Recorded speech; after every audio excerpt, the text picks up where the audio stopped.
Star Rajinikanth அதே போல Oscar விருது வென்ற AR ரஹ்மான் இருவருக்கும் ஒரு நெருக்கடி வந்திருக்கிறது. நேற்று நிச்சயமா நீங்களும் படித்திருப்பீங்க. திப்பு சுல்தான் பாத்திரத்துல திப்பு சுல்தானுடைய வாழ்க்கை வரலாற்றை சித்தரிக்கக்கூடிய திரைப்படத்துல பயோபிக்ல ரஜினிகாந்த் நடிப்பதற்கான வாய்ப்புகள் குறித்து செய்திகள் வெளிவந்து கொண்டிருக்கின்றன. பெங்களூரை சேர்ந்த தொழிலதிபர் திரைப்பட தயாரிப்பாளர் அசோக் கேனி என்கின்றவர் இந்த ஒரு படத்தை எடுப்பதாக திட்டம். இந்த திரைப்படத்தில் சூப்பர் ஸ்டார் ரஜினிகாந்த் நடிக்க கூடாது என்று வலியுறுத்தல் ஹிந்து முன்னணி வலியுறுத்துகிறது. திப்பு சுல்தான் பற்றிய நிறைய நெகட்டிவான அம்சங்கள் இருக்கின்றன. அவர் தமிழர்களுக்கெல்லாம் கூட விரோதியாக அறியப்படுபவர் என்ற ரீதியில் என்ற விமர்சனத்தை முன்வைத்து இந்த காரணங்களினால் திப்பு சுல்தானை ஒரு சுதந்திர போராட்ட தியாகியாக சித்தரிக்கிறது இந்த திரைப்படம். அந்த திரைப்படத்தில் ரஜினிகாந்த் நடிக்க கூடாது என்று ஹிந்து முன்னணி ஒரு வலியுறுத்தலை செய்கிறது. இன்னொரு பக்கம் AR ரஹ்மானுக்கு இன்னொரு வகையில் நெருக்கடி. அவர் ஒரு திரைப்படத்துக்கு ஒரு ஈரானிய திரைப்படத்துக்கு இசை அமைத்திருக்கிறார். அந்த திரைப்படத்தில் இசையமைத்த காரணத்தினால் ரஜாக் அகாடமி அப்படிங்கிற ஒரு அமைப்பு, ஒரு இந்திய அமைப்பு AR ரஹ்மானுக்கு ஃபத்வா விதிக்கிறது. அதுல என்ன காரணம் என்றால் நபிகளுக்கு உருவகம் கிடையாது, உருவகப்படுத்தக்கூடாது, நபிகளை உருவகப்படுத்தக்கூடாது அப்படிங்கிறது தான் இஸ்லாத்துடைய அடிப்படையான ஒரு விஷயம். ஆனால் இந்த திரைப்படத்தில் அப்படி சித்தரிப்பு நடைபெற்றிருக்கிறது. ஒரு மனிதனாக சித்தரித்திருக்கிறார்கள். அந்த ஒரு விஷுவல் பிரசன்டேஷன் இடம்பெற்றிருக்கிறது. ஆக மார்க்கத்தில் சொல்லப்படாத மார்க்கத்துக்கு எதிரான அம்சங்கள் இதில் இருக்கின்றன என்ற காரணங்களை சுட்டிக்காட்டி AR ரஹ்மானுக்கு ஃபத்வா விதிக்கப்படுகிறது. இது பல கேள்விகளை எழுப்புகிறது. ஒரு பக்கம் ரஜினிகாந்துக்கு நெருக்கடி, இன்னொரு பக்கம் AR ரஹ்மானுக்கு நெருக்கடி. நடிகர்கள் திரைத்துறைக்கு வரக்கூடிய முதல் நெருக்கடிகளா என்றால் இல்லை. கடந்த சில ஆண்டுகளாக பல திரைப்படங்கள் இதுபோன்று நெருக்கடிகளுக்கு உள்ளாகி இருக்கின்றன. இது கருத்து சுதந்திரம் சார்ந்த பல கேள்விகளை எழுப்புகிறது. பல அமைப்புகள் இப்படி கருத்து சுதந்திரத்துக்கு சவால் விடுவது ஏற்புடையதா, இல்ல ஒரு ரிலீஜியஸ் சென்சிட்டிவிட்டி இல்லாட்டி உணர்வுகள் சம்பந்தப்பட்ட விஷயங்கள்ல கவனம் இல்லாத போது வரக்கூடிய ஒரு இயல்பான எதிர்வினை தானா? பல கேள்விகள் எழுந்திருக்கின்றன. விவாதிப்போம். இந்த நிகழ்ச்சியில் நம்முடைய திரைத்துறையின் சார்பில் திரு மயில்சாமி அவர்கள் இணைகிறார். நடிகர் திரு மயில்சாமி அவர்கள், அதே போல ரஜினிகாந்த் திப்பு சுல்தான் பயோபிக்ல நடிக்க கூடாது அப்படின்னு கோரிக்கை வைத்திருக்கக்கூடிய இந்து முன்னணியோட திரு கார்த்திகேயன் அவர்கள் இணைகிறார். இளங்கோவன் இணைகிறார். அவர் நிகழ்ச்சிக்கு அன்போடு வரவேற்கின்றோம். அதே போல இன்னும் சற்று நேரத்தில் திரு நிஜாமுதீன் அவர்கள் நம்முடைய இணைக்கிறார். அவரையும் நிகழ்ச்சிக்கு அன்போடு வரவேற்கின்றோம். அதே போல திரை தயாரிப்பாளர் திரு K. ராஜன் அவர்கள் இணைகிறார். நான் திரு இளங்கோவன் அவர்கள்ட்ட இருந்து தான் தொடக்கணும்னு நினைக்கிறேன். யார் என்ன படத்துல நடிக்கணும் நடிக்க கூடாது அப்படின்னு முடிவுகளை அமைப்புகள் செய்ய ஆரம்பிச்சுட்டா இது எங்க போய் முடியுங்கிற ஒரு இயல்பான கேள்வி எழுந்திருக்கிறது. திப்பு சுல்தான் படத்துல ரஜினிகாந்த் நடிக்க கூடாதுங்கிற ஒரு வலியுறுத்தலை வைத்திருக்கீங்க. இந்த ஒரு வலியுறுத்தல் ஒரு நியாயமான வலியுறுத்தலா நீங்க பார்க்கறீங்களா? எப்படி ஜஸ்டிஃபை பண்றீங்க? நீங்க அதுக்கு முன்னாடி ரெண்டு விதமான கருத்து சுதந்திரத்துக்கு எதிரானது அல்லது ஒரு ஒடுக்குதல் மாதிரி, ஒரு பக்கம் திப்பு சுல்தானையும் மன்னிக்கணும் AR ரஹ்மானையும், இன்னொரு பக்கம் ரஜினிகாந்துக்கு எதிரான ஒரு இதுன்னு சொன்னீங்க. ஆனா இது ரெண்டுத்துக்கும் அடிப்படையில் வித்தியாசம் இருக்கிறது. ரெண்டு இல்ல, கடந்த ஆண்டுகள்ல பல படங்கள் பார்த்திருக்கோம். இல்ல நான் இதை முடிச்சிடறேன். ரெண்டுத்துல என்ன அடிப்படையில என்ன வித்தியாசம்னு சொன்னா, ஒரு பக்கம் பத்வா அறிவிக்கப்பட்டு இருக்கிறது.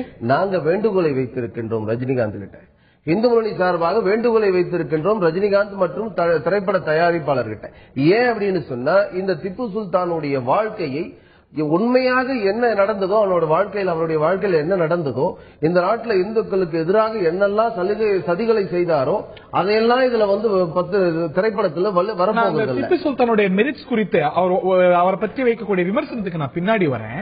யார பத்தி படம் எடுக்கணும், யார் நடிக்கணும் அப்படிங்கிற வலியுறுத்தலாம் இன்னும் அந்த படம் எடுக்கவே ஆரம்பிக்கல. அது இன்னும் பூர்வாங்க நிலையில தான் இருக்கு. அதெல்லாம் கூட நீங்களும் மற்ற அமைப்புகளும் நாமும் எல்லாம் முடிவு செய்ய ஆரம்பிச்சா ஒரு படைப்பாளியுடைய சுதந்திரம் எங்க போகுது சார்? அதாவது படைப்பாளியோட சுதந்திரம் மட்டும் இல்லைங்க. இதுல இந்த தமிழ்நாட்டினுடைய அரசாங்கம், தமிழ்நாட்டினுடைய அதிமுக அரசாங்கம் திப்பு சுல்தானுக்கும் ஐதர் அலிக்கும் மணிமண்டபம் கட்டுவோம்னு சொல்லி ஆரம்பிச்சாங்க. 2013 விதி எண் 110 கீழே அறிவிச்சாங்க சட்டமன்றத்துல. அப்போதுல இருந்து மணிமண்டபம் கட்டணும்னு சொல்லி அவங்க அறிவித்தார்கள். நாங்கள் அறிவிக்க கூடாது, கட்டக்கூடாதுன்னு அன்னையிலிருந்து எங்களுடைய பிரச்சாரத்தை தொடர்ந்து கொண்டிருக்கோம். ஏன் மணிமண்டபம் கட்டக்கூடாது? அவர் சுதந்திர போராட்டத்துல ஈடுபட்ட ஒரு நபர், களத்துல பலியான ஒரு நபர், பலரால் மதிக்கப்படக்கூடிய ஒரு நபர், இந்த நாட்டுடைய ஒரு ராஷ்டிர நாயக்ல ஒருத்தர். அப்படி இருக்கும் பொழுது இந்த மண்ணுல, இந்த நாட்டுடைய மண்ணுல திப்பு சுல்தானுக்கு ஏன் மணிமண்டபம் கூடாது? ஏன் அவருடைய நாயகன் சொல்றதுக்கு எந்த விதமான அருகதையும் தகுதியும் இல்லாதவர் திப்பு சுல்தான், ஹைதர் அலி, ரெண்டு பேருமே. ஏன்னு சொன்னா இந்த பிரிட்டிஷ்காரர்களாக இருக்கட்டும், பிரெஞ்சுக்காரர்களாக இருக்கட்டும், அவர்களுடைய வாழ்க்கை குறிப்புகள், அவர்கள் எழுதியிருக்கக்கூடிய குறிப்புகளின் அடிப்படையில் பார்த்தோம் என்று சொன்னால், இந்த திப்பு சுல்தான் இந்த தேசத்திற்கு எதிரானவர், இந்த நாட்டு மக்களுடைய பெரும்பான்மை மக்களுக்கு எதிராக நடந்த செயல்கள் அவர் நடத்தி காட்டியிருக்கின்றார். திப்பு சுல்தானை நாட்டினுடைய நாயகன் என்று சொல்வதற்கு எந்த விதமான தகுதியும் கிடையாது. அது மட்டும் இல்ல, இன்னைக்கு தமிழ்நாட்டில் அதிமுகவை நிறுவிய எம்ஜிஆர் அவர்கள் இந்த தமிழ்நாட்டை விட்டு ஓடுவதற்கு காரணமாக இருந்தவர் ஹைதர் அலியும் திப்பு சுல்தானும். அந்த குடும்பம் இந்த தமிழ்நாட்டில் போறது காரணமாக இருந்தது. நீங்க ராஷ்டிர நாயக்கன் நீங்க ஏத்துக்க மாட்டீங்கிறீங்க, யுவர் என்டைட்டில்ட் யுவர் ஒப்பீனியன். ஆனா நீங்க அதிமுக அரசாங்கம் எப்படி இப்படி கருதுது, இல்லாட்டி மற்ற அரசாங்கங்கள் எப்படி கருதுது, ரஜினிகாந்தோட படம் இப்படி வரலாமான்னு கேட்கறதுக்கு முன்னாடி நீங்க கேள்வி எழுப்ப வேண்டியது யாரை பார்த்து தெரியுமா? இந்திய அரசியலமைப்பு சட்டத்தை பார்த்து. இந்திய அரசியலமைப்பு சட்டத்துல திப்பு சுல்தான் இப்படி விவரிக்கப்படுகிறார். நாங்க திரையிலும் காட்ட விரும்புறேன். திப்பு சுல்தான் இந்திய அரசியலமைப்பு சட்டப்படத்தில் இருக்கிறார். அதுல படமாக இருக்கிறார். அவர் எங்க வேணா எப்படி வேணா இந்தியன் கான்ஸ்டிடியூஷன் நீங்களும் நானும் கடைபிடிக்க வேண்டிய இந்தியன் கான்ஸ்டிடியூஷன்ல இருக்கிறார் ஒரே காரணத்துக்காக அவர் செய்த எல்லா அட்டூழியும் மறைந்து போகுமா இல்ல ஏற்றுக்கொள்ளப்பட வேண்டுமா நான் கேட்கிறேன். நான் அட்டூழிய செஞ்சாங்கிறீங்க, நான் அந்த விஷயத்துக்குள்ள நான் இப்ப வரல. பட் ஆனா இந்திய அரசியலமைப்பு சட்டத்துல ராமர் எப்படி ராஷ்டிர நாயக்கரா விவரிக்கப்படுகிறாரோ, நடராஜர் படம் எப்படி இருக்கிறதோ, நேதாஜி படம் இருக்கிறதோ, அது போல இந்திய அரசியலமைப்பு சட்டம் நீங்களும் நானும் இந்த நாட்டுடைய அத்தனை பிரஜைகளும் கடைபிடிக்க வேண்டிய இந்திய அரசியலமைப்பு சட்டத்தில் திப்பு சுல்தான் படம் இருக்கிறது. இருக்கு, நான் ஏன் இல்லன்னு சொல்லலையே. இருக்கின்ற ஒரே காரணத்திற்காக திப்பு சுல்தான் செய்த எல்லா கொடுமைகளும் ஏற்றுக்கொள்ளப்பட வேண்டும் என்று அர்த்தமா இல்லையே? இல்ல, இன்னைக்கு தமிழ்நாடு மட்டும் இல்லங்க, கேரளாவில் கோழிக்கோடு என்கின்ற ஒரு பகுதி இல்ல, கோழிக்காட்டுல கிட்டத்தட்ட தமிழ்நாடு தென்னிந்தியா முழுவதும் கிட்டத்தட்ட 8000 இந்து கோவில்களை இடித்து தரைமட்டமாக்கணும். இன்னைக்கும் குருவாயூர்ல இருக்கக்கூடிய செலக்டிவா நீங்க சொல்றீங்க, இதெல்லாமே டிஸ்பியூட்டட். இதுக்கு ஆதாரங்கள் இருக்கிறது. இதே பிரிட்டிஷ்காரங்களுடைய ஆதாரம் இருக்கிறது, பிரெஞ்சுக்காரர்களுடைய ஆதாரங்கள் இருக்கிறது. உத்தரப்பிரதேசத்தில் இருக்கக்கூடிய அலிகர் பல்கலைக்கழகம் இதற்கான ஒரு ஆய்வு செய்து டாக்டரேட் பட்டம் வாங்கினவர். இந்த ஆய்வறிக்கையில ஒரு இஸ்லாமியர் ஒரு மதத்துடைய விரோதியாக இஸ்லாமியர் குறிப்பிட்டிருக்கின்றார். யாரோ இந்து ஒரு பிராமண பண்ணாரு, இந்து பண்ணார், RSS பண்ணல. அலிகார் பல்கலைக்கழகம் முஸ்லீம் பல்கலைக்கழகம், அதுல டாக்டரேட் பட்டம் வாங்கினவர் அவர் கொடுத்திருக்கின்றாருங்க.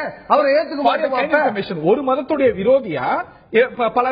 ஒரு மதத்தோட விரோதி மட்டும் இல்ல, கிறிஸ்தவ மதத்துக்கும் செய்திருக்கிறார், இந்து மதத்துக்கும். ஒரு கேள்வி எடுத்துக்கோங்க. அப்படி நீங்க சித்தரிக்கிறீங்க, உங்களுடைய பார்வை இருக்கு, ஆதாரம் இருக்காங்கிறது கேள்வி இன்னொரு பக்கம். நீங்க ஆதாரம் இருக்குன்னா இன்னும் பல ஆதாரங்களை காட்ட முடியும். மைசூர் கெசட்ல இருக்கிறது 156 கோயில்களுக்கு அவர் தொடர்ந்து கொடை வழங்கி இருக்கிறார். இந்து கோயில்களுக்கு திப்பு சுல்தான் நிலம் வழங்கியிருக்கிறார், நகைகள் வழங்கியிருக்கிறார். அதே போல ஸ்ரீகாந்தாஸ்வர கோயில்களுக்கு ஆபரணங்கள் வழங்கியிருக்கிறார். ஸ்ரீரங்கப்பட்டின ரங்கநாதர் கோயிலுக்கு லிங்கம் கொடுத்திருக்கிறார். லட்சுமிகாந்த கோயில்களுக்கு ஆபரணங்கள் கொடுத்திருக்கிறார். இதை தாண்டி மராட்டிய படைகள் சிருங்கேரி சங்கராச்சாரியாருடைய மடத்தை சூறையாடிய போது சிருங்கேரி சங்கராச்சாரியார் அணுகுவது திப்பு சுல்தான் அவர்களை. அதை அத்தனை வேதனையோடு கருதுபவர் திப்பு சுல்தான். ஆதாரங்கள் இருக்கிறது. 30 கரஸ்பாண்டன்ஸ் இருக்கு 1791. இது இப்படி ஒரு புனிதமான ஸ்தலத்தை இப்படி நீங்க இடிப்பது, சூறையாடுவது அப்படிங்கிறது எவ்வளவு மோசமான செயல் விவரிக்கிறதோடு மட்டுமல்ல, திப்பு சுல்தான் அந்த புனரமைப்புக்கு, நஷ்டஈடுக்கு நிறைய விஷயங்களை வழங்குகிறார். அந்த மடத்துக்கு, சிங்கேரி சங்கர மடத்துக்கு தேவையான உதவிகளை செய்கிறார். இதெல்லாம் இந்து விரோத செயலா? நான் இந்த விஷயத்துக்குள்ள இல்ல, நீங்க எல்லாம் சொல்ல வேண்டியதெல்லாம் சொல்லி முடிச்சு இதெல்லாம் நானும் அதே விஷயத்துக்குள்ள வரேன். 1791 நீங்க சொன்னீங்க, 90 திருவிதாங்கூர் மகாராஜாவை எதிர்த்து நான் படையெடுக்க போகிறேன், ஆகையினால இப்பொழுது ஸ்ரீரங்கப்பட்டினத்துக்கு நான் திரும்பி வருவதாக எண்ணம் இல்லை அப்படின்னு தன்னுடைய தளபதிக்கு அவர் கடிதம் எழுதுகிறார் திப்பு சுல்தான். அந்த கடிதத்துல என்ன இருக்குன்னு சொன்னா, இந்த திருவிதாங்கூர் மன்னர் நாம கோழிக்கோட்டில இருந்து கேரளாவுடைய பல பகுதிகளில் நாம முஸ்லிம்களாக மதமாற்றம் செய்ய வேண்டிய இந்துக்கள் அவர்கள் பாதுகாப்பு அளித்து தஞ்சம் அளித்து இருக்கின்றார். ஆகையினால திருவிதாங்கூர் மன்னரை நான் கைப்பற்ற வேண்டும், ராஜ்யத்தை கைப்பற்ற வேண்டும் என்று சொல்லி ஆகையினால நான் திரும்ப வர மாட்டேன்னு சொல்றாரு. அந்த போரில் அவர் தோல்வி வருகின்றார். தோல்வி விட்ட பிறகு ஒரு இதே சிருங்கேரி மடத்தில் இருக்கக்கூடிய ஒரு நம்ம ஜோசியர் சொல்லக்கூடிய விஷயம், நீங்க இந்த மாதிரி ஒரு இந்து கிருஷ்ணர் கோவில நீங்க பாதகம் படுத்தீங்க, குருவாயூர்ல இருக்கக்கூடிய கோவிலை தாக்க முற்பட்டு இருக்கிறீர்கள், இதெல்லாம் தப்பு, ஆகையினால இதற்கு நீங்க மாற்று பண்ணணும் அப்படின்னு சொல்லி அதற்கு ஒரு சொன்னதன் காரணமாக இந்த 150 கோவில்களுக்கும் அவர் இதை பண்ணிருக்கிறார். சங்கராச்சாரியார் தங்களுடைய மடத்துக்கு ஒரு பாதிப்பு வந்ததுங்கும் போது உடனடியாக அணுகுவது சொன்னது கூட சிருங்கேரியை சார்ந்த ஒரு மடத்தை சார்ந்தவர் ஒருத்தர் முடியும். இவர் சொன்ன பிறகுதான் இந்த 150 கோவில், அதுக்கு முன்னாடி 8000 கோவில் இடிக்கு கேட்க விரும்புறேன். ஒரு சரித்திரத்துல ஒன் மேன் ஹீரோ, ஒருவருக்கு ஹீரோவா படுறவர் இன்னொருத்தருக்கு வில்லனா படலாம். இது ஒரு ரொம்ப இயல்பான ஒரு விஷயம். ஆனா ஒரு சரித்திர படைப்பை, ஒரு சரித்திர கதாபாத்திரத்தை நீங்க சித்தரிக்க கூடாது, இல்லாட்டி இதை பற்றி படமே எடுக்க கூடாது, இதை பற்றி புத்தகம் வரக்கூடாது அப்படின்னு சொல்வதுங்கிறது ஒரு சரியான ஆட்டிடியூடா நினைக்கிறீங்களா உங்களுடைய பார்வை? அதாவது இப்படி சுருக்கமா சொல்ல போனா, நான் பிடித்தது எதுவுமே சாப்பிடக்கூடாதுங்கிறதா சுருக்கமான ஒரு வார்த்தை. நான் என்ன கொடுக்கறேன்னா அதான் சாப்பிடணும், உனக்கு பிடித்தது நீ சாப்பிடக்கூடாது, ஒரு வார்த்தை முடிக்கலாம். அதாவது இந்து கடவுள்கள் இப்படித்தான் இருப்பார்கள் என்று தமிழ்நாட்டு மக்களுக்கு ஓரளவுக்கு தெரிந்தது ஏபிஎன் நாகராஜ் டைரக்டர். அவர் தான் நிறைய படங்களை சிவாஜி சார்கிட்ட திருவிளையாடல், திருவள்ளுவர் செல்வர், இன்னும் படப்படங்கள் அப்புறம் ஆயிட் பண்ணியிருக்காரு, சிவனா ஆயிட் பண்ணியிருக்காரு. இன்னும் பார்த்தோம்னா வீரபாண்டிய கட்டபொம்மன் ஒரு வகையில பார்க்க போனா நல்லா இருக்கீங்களா இப்படிதான் பேசுவார். ஆனா அவரை கம்பீரமா பேச வச்சு நடிகர் சிவாஜி கணேசன் அவர்கள். இன்னைக்கு உண்ட பண்ண அண்டைய மாநிலத்தில் பார்க்க போனா மராட்டியா சிவாஜி எப்படி இருப்பாங்கன்னு இந்த குழந்தைக்காவது தெரியுமா? நான் கேட்கிறேன். எந்த குழந்தைக்காவது இன்னார் தோட்டத்தில் இருப்பாங்க சொல்ல முடியாது. அதை நடிகர் சிவாஜி கணேசன் தான் காட்ட முடியும். அவர் மட்டும் இல்ல, ஜீசஸா எம்ஜிஆர் ஆயிட் பண்ணிருக்காரு, ஜீசஸ் மாதிரியே இருப்பார். அப்துல் ரஹ்மான் ஆயிட் பண்ணிருக்காரு, அப்படியே அப்துல் ரஹ்மான் இருப்பது நடிகனுடைய இது சார். எங்களுக்கு எப்படி உங்களுக்கு இறைவன் கடவுளோ அது மாதிரி எங்களுக்கு டைரக்டர் கடவுள். அவன் என்ன சொல்லுகிறானோ அந்த கதாபாத்திரத்தை நாங்கள் வாங்கி நடிப்பது எங்கள் கடமை. நாங்கள் ஒருவேளை தவறாக பேசியிருந்தால், தவறாக நடித்திருந்தால் அது சென்சார் போர்டு முடிவு பண்ணிக்கிட்டோம். அது அவங்க ரிலீஸ் பண்ணணும், தடவை இருக்கட்டும், அதை விட்டுக்கிறேன் சார். அதாவது ஒரு கருவறையில கருவு உருவானதுக்கு அப்புறம் இது ஆனா பெண்ணா அப்படின்னு செக் பண்றதுக்கு ஸ்கேன் ஒன்று வந்துச்சு. அந்த ஸ்கேன் இப்ப இருக்கா? இல்ல. ஏன் இல்ல? பெண் குழந்தையாக இருந்தால் நீங்க அழிக்கப்படுகிறது, தகவல் சொல்ல முடியாது வெளியில. ஆமா, பெண் குழந்தையாக இருந்தா நீங்க அழிக்கிறீங்கிறதுக்காக ஸ்கேனை தடை பண்ணிட்டாங்க. இது நம்ம ஒரு ஒத்துக்க வேண்டிய விஷயம். ஒரு நல்ல விஷயத்துக்காக அந்த ஸ்கேனை தடை பண்றாங்க. இந்த படத்துல என்ன எடுக்க போறோம், என்ன பண்ண போறோம்னு எதுவுமே தெரியல. நீங்க எப்படி இந்த படம் வந்தா சீர் குலைஞ்சிரும்ன்றீங்க?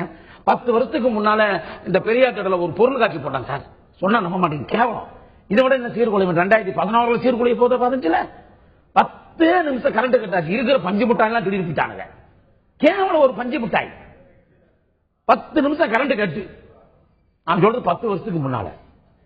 இல்ல, அவருடைய பாயிண்ட் என்னன்னா, ஒரு இடைவெளிக்கு முன்னாடி கேட்கறது, இது இந்த படம் இன்னும் வரல, இந்த படத்துல ஆட்சேபனையா இருக்கு, இல்லாட்டி தவறான தகவல் பதிவாயிருக்கு, அந்த அடிப்படையில ஆட்சேபனை விமர்சனம் எழுப்புறதுங்கிறது வேற. ஒரு பதிவே நடக்க கூடாது, இந்த ஒரு படமே எடுக்க கூடாதுன்னு ரஜினிகாந்த் ஒத்துக்கிட்டாரா? இந்த எவ்வளவு பட்ஜெட், எப்ப படம் ஆரம்பிக்க போகுது, இந்த படம் வரப்போகுதா, முழுமை பெற போகுதா, எதுவுமே தெரியாத போது வரக்கூடாது, இப்படிப்பட்டவர், இந்த ஒரு விஷயம் நடந்திருக்கு.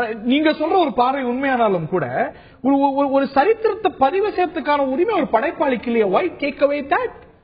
சரித்திரத்தை தான் இந்த படைப்பாளிகள் பதிவு செய்ய இருக்கிறார்களா? அப்படி சரித்திரத்தை உண்மையாக பதிவு செய்திருந்தால் செய்யும் நீங்க சென்சார் போர்டா இல்ல யாரு உங்களுக்கு அந்த அதிகாரத்தை எடுக்கிறது? நீங்க சென்சார் போர்டு என்ன ஒரு குறிப்பிட்ட மக்கள் நாளைக்கு விஸ்வரூப படம் வந்ததுங்க, விஸ்வரூப படத்தை ஓட்ட விட்டாங்களா? என்ன முழுக்க ஒரு 600 தியேட்டர்ல பாதுகாப்பு கொடுக்க முடியாது, அது சரியில்லைங்கிறோம்.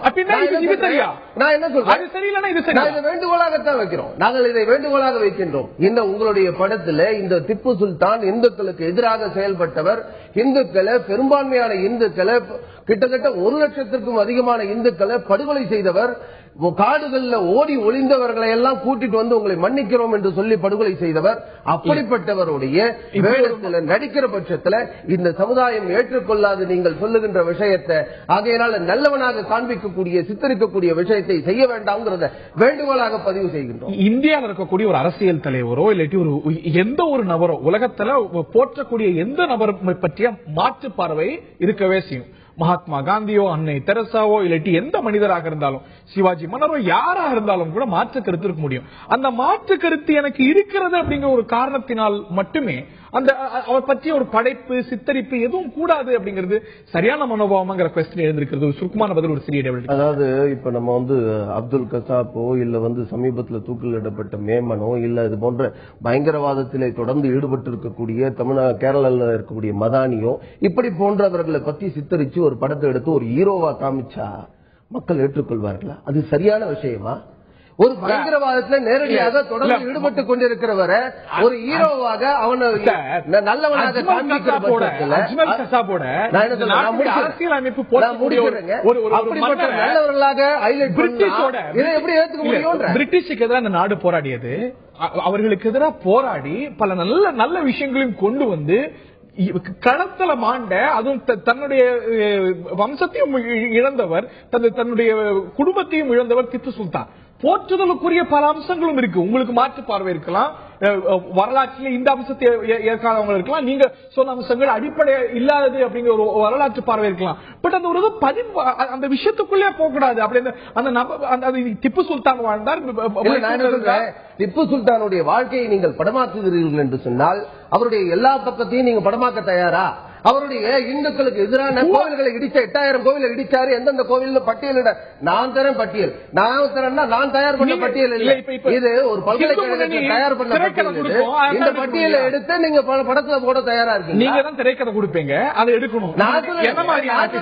நீங்க போடுவது என்றால் பத்திரிகை ஒரு பொழுதுபோக்கு அம்சமாக இருக்கக்கூடிய படமே வரல, படம் ஆக்கவே படல. அதுக்கு முன்னாடி இந்த ஸ்கிரிப்ட்ல இப்படி இருக்கணும், இந்த மாதிரி இப்படி இருக்கணும் போட சொல்றதா இருந்தா இப்படியாக ப்ரொஜெக்ட் பண்ண ஒரு வில்லனை ஹீரோவா ப்ரொஜெக்ட் பண்ண தயாரா இருக்கிற பட்சத்தில் நாங்கள் ஏன்னா ரஜினிகாந்த் அவர்கள் ஹீரோ தான், அவர் ஹீரோவா நடிக்கக்கூடிய திப்பு சுல்தான் நடிக்கிறான்னு சொன்னா அவர் ஹீரோவா தான் இருக்கும். ஒரு சிறிய இடைவெளி வந்திருக்கிறது. பொதுவா சொல்லுவாங்க ஒரு மனிதனுடைய ஹீரோ இன்னொருவருக்கு வில்லன், அதே போலத்தான் உத்தம வில்லன் அப்படின்னு 2 கான்செப்டையும் கொண்டு வந்த கமல்ஹாசன் படத்துக்கும் மிகப்பெரிய எதிர்ப்பு வந்தது. இது மாதிரி படங்களுக்கு எதிர்ப்பு வருவது, படைப்புகளுக்கு எதிர்ப்பு வருவது அப்படிங்கிறது என்னைக்கோ நடக்கக்கூடிய விஷயங்களை தாண்டி அடிக்கடி வாடிக்கையாகிவிட்ட ஒரு விஷயமாக மாறி இருக்கிறது. ரஹ்மானுடைய அவர் பங்காற்றிய அந்த படைப்புக்கு வந்திருக்கக்கூடிய எதிர்ப்பு குறித்த கேள்விகளும் எழுந்திருக்கின்றன. கேட்போம் ஒரு சிறிய இடைவெளிக்கு பின்னால.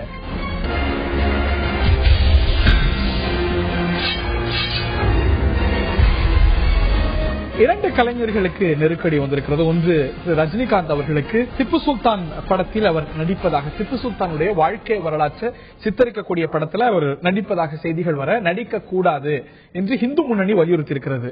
இன்னொரு பக்கம் ஏஆர் ரஹ்மானுக்கு வேறு வகையில் நெருக்கடி. அவர் ஒரு திரைப்படத்துக்கு இசையமைத்திருக்கிறார். அந்த திரைப்படத்துல இஸ்லாமிய மார்க்கத்துக்கு முரணான வகையில் சித்தரிப்புகள் நடந்திருக்கின்றன என்று ரசாக் அகாடமி அப்படிங்கிற ஒரு அமைப்பு அந்த ஒரு திரைப்படத்துக்கு குறிப்பாக ரஹ்மான் உள்ளிட்டோருக்கு ஃபத்வா விதித்திருக்கிறது. இது பல கேள்விகளை எழுப்புகிறது.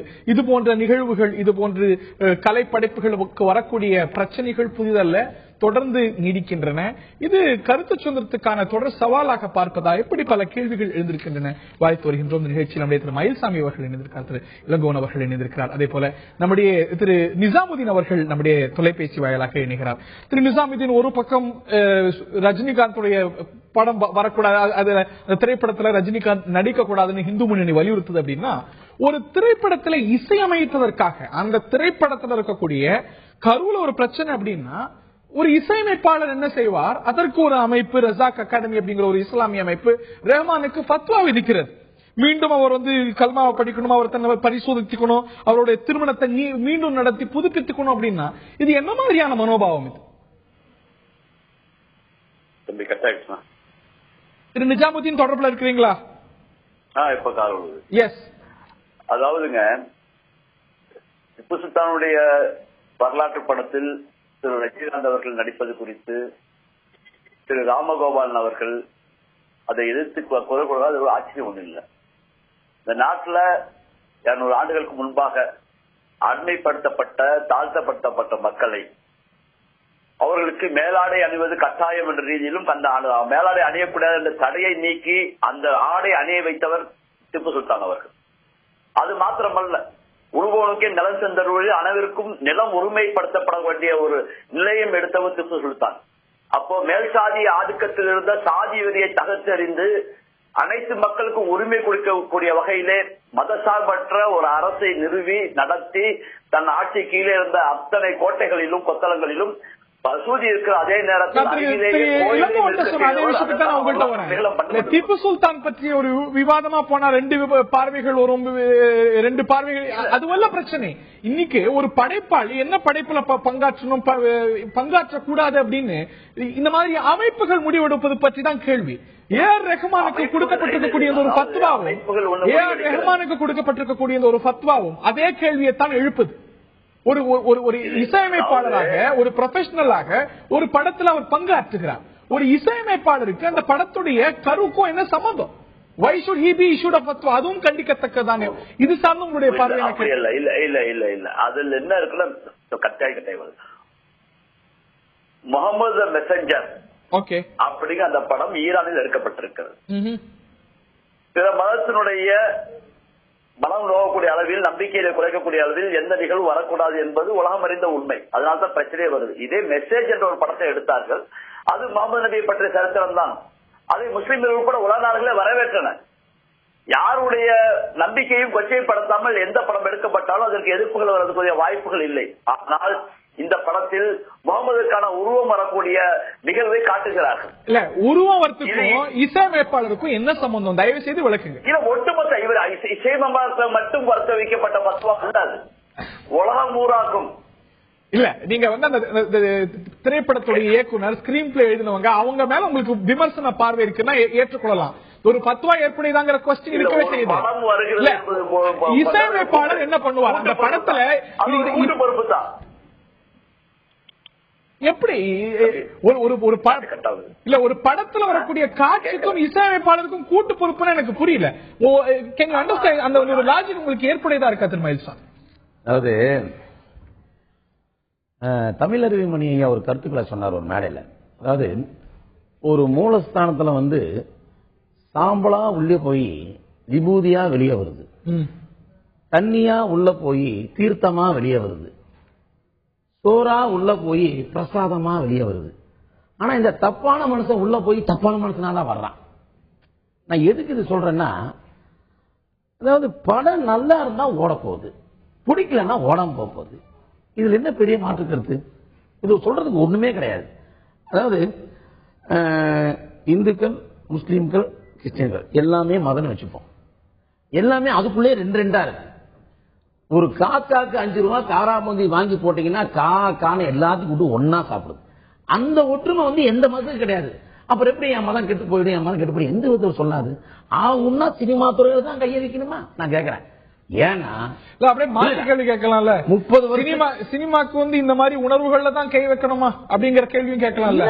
30 வருஷத்துக்கு முன்னால எல்லா படங்களும் எல்லா கருத்து சொல்லியிருக்கிறாங்க, ஜாதி அடிப்படையாவே பேசியிருக்காங்க, எந்த பிரச்சனையும் கிடையாது. இந்த 20 வருஷம் புதிதல்ல பாரதி கண்ணமால வராத பிரச்சனையா? இல்ல இந்த 20 வருஷமா ஏன் பிரச்சனை அதிகமா வருதுன்னா, டிவிலையும் பேப்பர்லயும் தன்னை பத்தி வரணும், தன்னை பத்தி சொல்லணும். அதுக்கு ரஜினிகாந்த் படத்தை கை வை, கமலஹாசன் படத்தை கை வை, அஜித் படத்தை கை வை, பேப்பர்லயும் வர்றதுக்காக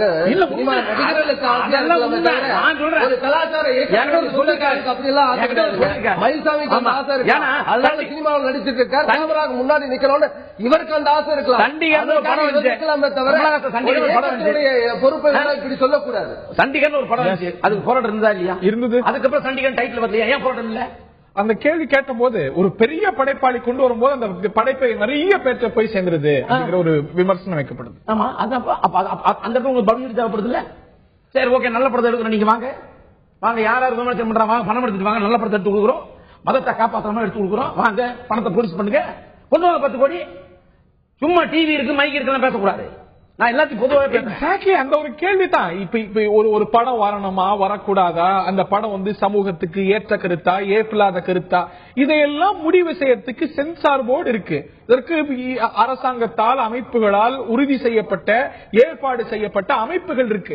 அதை தாண்டி சில அமைப்புகள் இது ஏற்புடையதல்ல, இவர் மேல இந்த உத்தரவு போடுற இந்த ஒரு படமே வரக்கூடாது அப்படின்னு கொண்டு வரதுக்கு அமைப்புகளுக்கு என்ன உரிமை இருக்குங்கிற கொஸ்டின் தான் எழுந்திருக்கிறது. நம்முடைய திரு ஜவஹர் அலி அவர்கள் நம்முடைய இணைகிறார். இந்திய முஸ்லீம் யூனியன் லீகுடைய பிரமுகர் திரு ஜவஹர் அலி அவர்கள் நம்முடைய இணைகிறார். அந்த ஒரு ஃபத்வா உங்களால நியாயப்படுத்த முடியுதா திரு ஜவஹர் அலி? அது ஒரு கருத்து ரஹ்மான் மேல வந்திருக்கக்கூடிய ஒரு விஷயம், அவர் இதை படிக்கணும், அவருடைய திருமணத்தை மீண்டும் சாலனை செய்து புனிதப்படுத்திக்கணும் அப்படின்னு ஒரு இசையமைப்பாளருக்கு, அந்த ஒரு கதைக்கருளோ ஒரு இசையமைப்பாளருக்கு பங்கு இல்லை. அப்படி இருக்கும்போது இசையமைப்பாளர் வரைக்கும் இந்த ஒரு வீச்சு வருமானால் அது என்ன மாதிரியான ஒரு மனோபாவம்? இல்ல அதாவது ரஷ்யா அகாடமி என்கின்ற அந்த அமைப்பு ஒரு அன்ஆத்தரைஸ்ட் அமைப்பு தான். அது இஸ்லாமியர்களை ஒட்டுமொத்தமாக கட்டுப்படுத்தாத அமைப்பு. அதாவது சொல்ல வேண்டுமென்றால் சவுதி அரேபியாவிலே மக்காவிலே இருக்கிறது, அதற்கடுத்து இந்தியாவிலே தேவ்பந்த் என்று யூபியிலே இருக்கிறது, தமிழகத்திலே வேலூரிலே இருக்கக்கூடிய பாக்கியாதி என்ற அமைப்புகள் சொல்லக்கூடிய அதாவது முஸ்லீம் பர்சனல் லா போர்டு என்ற ஷரியத் அடிப்படையில் மட்டும்தான் ஒருவருக்கு பத்வா கொடுக்க முடியும்.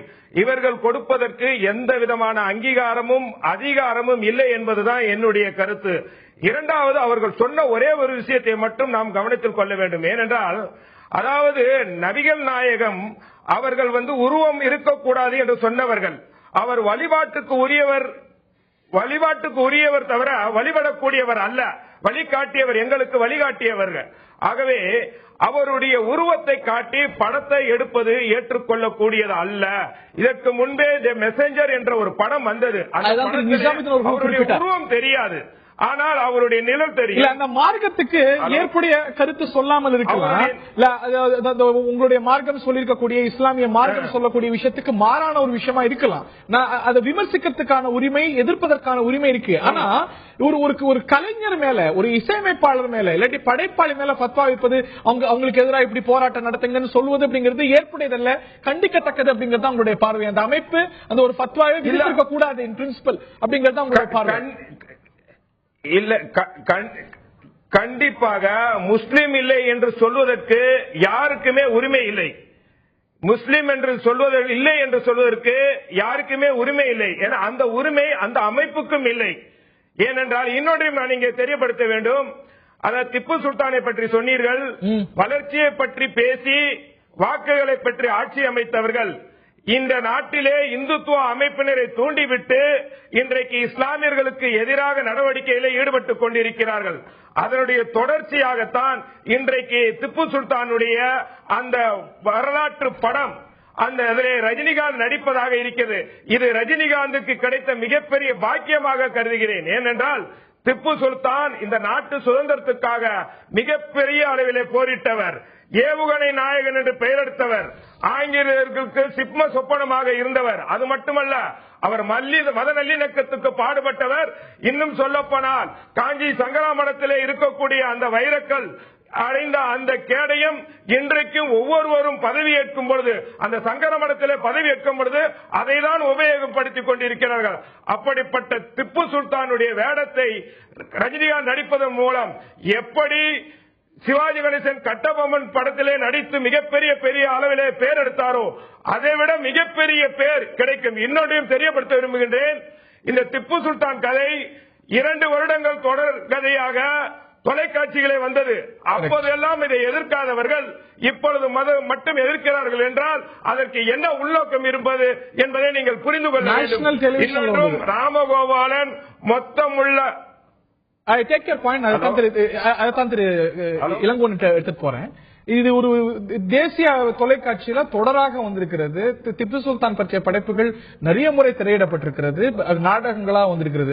அன்னைக்கெல்லாம் இப்ப இந்திய அரசியலமைப்பு சட்டத்துல இன்னும் சொல்ல போனா வலதுசாரி சிந்தனையாளர்களும் கூட பங்காற்றிய ஒரு கான்ஸ்டிடியூஷன் மேக்கிங் இருந்து அதற்கு பிறகு உருவாக்கப்பட்ட இந்திய அரசியலமைப்பு சட்டத்துல ராமர் படம் இருக்கு, திப்பு சுல்தான் படமும் இருக்கு, அதே போல மற்ற ராஷ்டிர நாயக்கர்களுடைய படமும் இருக்கு. இன்னைக்கு திடீர்னு எதிர்ப்பு எழுப்பும் பொழுது இயல்பாக இது ஒரு பப்ளிசிட்டி சார்ந்த ஒரு கேள்வி தான் எழுது. ஒரு சில வரலாற்று சம்பவங்கள் சில காலங்களாலே அது சரியாக சீர்தூக்கி பார்க்கப்படாமல் அதற்கு பிறகு வந்த காலகட்டங்களில் பார்க்கப்படுகிறதுங்கிறதா உண்மை. ஏதாவது இதற்கு ஆதாரமாக திப்பு சுல்தானுடைய வாழ்க்கையிலே என்னெல்லாம் நடந்திருக்கிறது, இந்துக்களுக்கு எதிராக இந்து கோவில்களுக்கு எதிராக நடந்திருக்கக்கூடிய சம்பவங்கள் இதெல்லாம் தெரியாம தான் நம்மளோட கான்ஸ்டிடியூஷன் ஃபோர் ஃபாதர்ஸ் இன்னைக்கு எந்த கான்ஸ்டிடியூஷன் நம்ம ஏத்துக்கிறோமோ அவங்க இந்திய அரசியலமைப்பு சட்டத்துல சேர்த்து தெரிஞ்சுக்கிட்டு தான் சேர்த்துக்கிட்டாங்களா?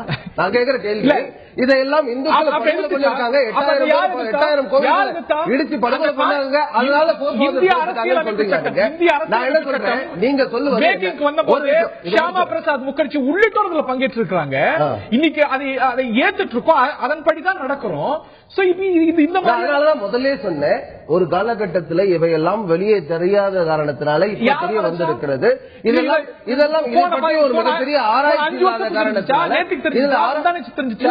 இது பல வருஷங்களாக 1790 தெரிஞ்ச விஷயங்கள் இன்னும் ஆவணங்களாக தஞ்சையில் இருக்கக்கூடிய சரஸ்வதி மகால் ஆலய நூலகத்தில் ஆவணங்களாக போற்றி பாதுகாக்கப்பட்டு இருக்கக்கூடிய விஷயங்கள். சொல்லிட்டேன், 790 போர்ல தோட்ட பிறகு சிருங்கேரி மடத்தில் இருக்கக்கூடிய ஜோசியக்காரன் சொன்னதை கேட்டு இந்து கோவில்களுக்கு உதவி பண்ண ஆரம்பித்தவர் திப்பு சுல்தான். அதுக்கு முன்னாடி சரித்திரத்தை பார்த்தா 8000 கோவில்கள் இருக்கப்படுகிறது. கோழிக்கோட்ல இந்து பெண்களை தூக்கில மாட்டி அவர்களுடைய குழந்தைகளை அவருடைய உடம்புல தூக்கில மாட்டி சாகடிச்சிருக்காங்க திப்பு சுல்தான். இதை எழுதினவர் யாரும் ஒரு இந்து யாரும் கிடையாது, ஒரு முஸ்லீம் இஸ்லாமிய அறிஞர் தான் அப்படின்னு சொல்லக்கூடியவர். டாக்டர் பட்டம் பெற்றவர். இவர் எப்ப டாக்டர் பட்டம் பெற்றிருக்கார்? 1947-48 தான் அவர் டாக்டர் பட்டம், பிறகு 47க்கு பிறகுதான் டாக்டர் பட்டம் பெற்றிருக்கின்றார். ஆகையினால டாக்டர் பட்டம் கொடுத்தவர் அதுக்கு ஆராய்ச்சி செய்த அலிகர் பல்கலைக்கழகம் தான் கொடுத்திருக்கு, முஸ்லீம் பல்கலைக்கழகம் தான் கொடுத்திருக்கு. இதெல்லாம் ஒரு நிமிஷம், இது ஏதோ பப்ளிசிட்டிக்காக சொல்ற விஷயம் நம்ம மயில்சாமி சொன்னாரு. அது பப்ளிசிட்டிக்காக சொல்ற விஷயம் அல்ல. ராமகோபாலன் அவர்கள் மயில்சாமி மாதிரியோ என்ன மாதிரியோ ஒரு சாதாரண ஆள் கிடையாது. தன்னுடைய வாழ்க்கையை தேசத்திற்காக கொடுத்தவர். 47 சுதந்திரத்துக்கு பிறகு இதுவரை திருமணம் செய்து கொள்ளாமல் தனக்கென்று குடும்பம் இல்லாமல் சமுதாயத்துக்காகவே வாழ்ந்து வருவார். அப்படிப்பட்டவர் பார்த்து மயில்சாமி அவர்கள் முதல்ல ஒண்ணு தெரிஞ்சுக்கணும், யாரை பற்றி பேசுகிறோம் என்று புரிந்து கொள்ள வேண்டும். மயில்சாமி வார்த்தையிலே என்ன வேணா பேசலாம். நீங்கள் எனக்கு வந்து பேசும்பொழுது எனக்கு நம்பிக்கை கிடையாது, உங்களுக்கு ஜாதி இல்ல எதுவுமே கிடையாது, பொம்பளை இல்ல, எப்படி மனுஷனா இருக்கிறதா முக்கியம், எனக்கு மனுஷனா இருக்கிறதா முக்கியம். நீங்க ஆம்பளை இல்ல பொம்பளை இல்ல, நீங்க சொன்னால் அப்துல் கலாம் கல்யாணம் பண்ணிருக்காரா, சொத்து சேர்த்திருக்காரா? நான் என்ன சொல்றேன், ராமகோபாலனை பற்றி பேசுவதற்கு சொல்லக்கூடியவர் அல்ல, நான் பேசுற விஷயம் அல்ல. எல்லாத்துக்கும் பொதுவா சொல்றேன், இன்னும் சொல்றேன், யாராவது மீடியா பத்தி பேசுறாங்களோ அத்தனை பேர் விளம்பரத்துக்காக பேசக்கூடியவர்கள். அடுத்து சொல்லுங்க, அடிக்கிறதுனால சினிமாவில் நடிக்கிற மாதிரியே இங்க நடிக்க உண்மையை பேசுங்க. இந்துன்னு முதல்ல நான் மதத்துக்கு அப்பாற்பட்டவன்னு சொன்னீங்க, முதல்ல இருக்க சொல்லக்கூடிய. ஆகையினால தனிப்பட்ட முறையில யாரும் விளம்பரத்திற்காக இதை சொல்ல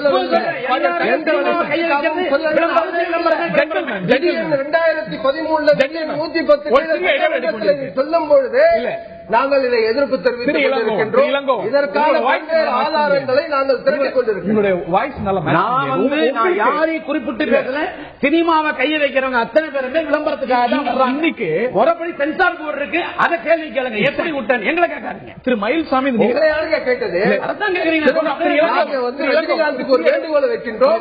அந்த உரிமை இருக்கிறது, உரிமை இருக்கின்ற காரணத்தினால பார்க்கக்கூடிய படத்தை பார்க்கக்கூடியவர்கள் இந்துக்கள், இந்துக்களுக்கு சார்பாக இந்துக்களுக்காக திரையரங்கத்தில்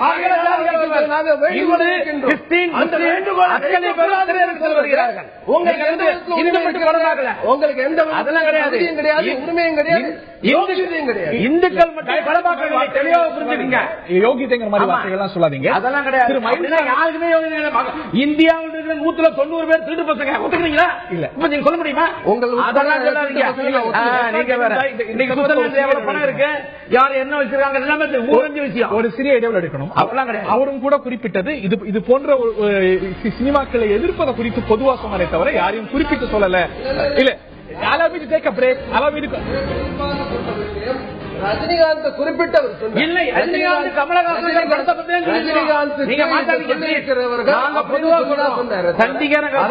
சொன்னாங்க.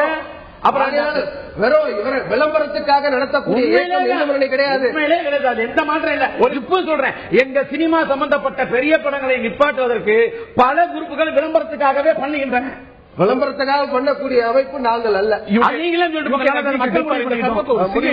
சிறிய இடைவெளி எடுக்கணும். ஆனால் இந்த ஒரு ட்ரெண்ட் ஆனது தொடர்ந்து கொண்டே வருகிறது.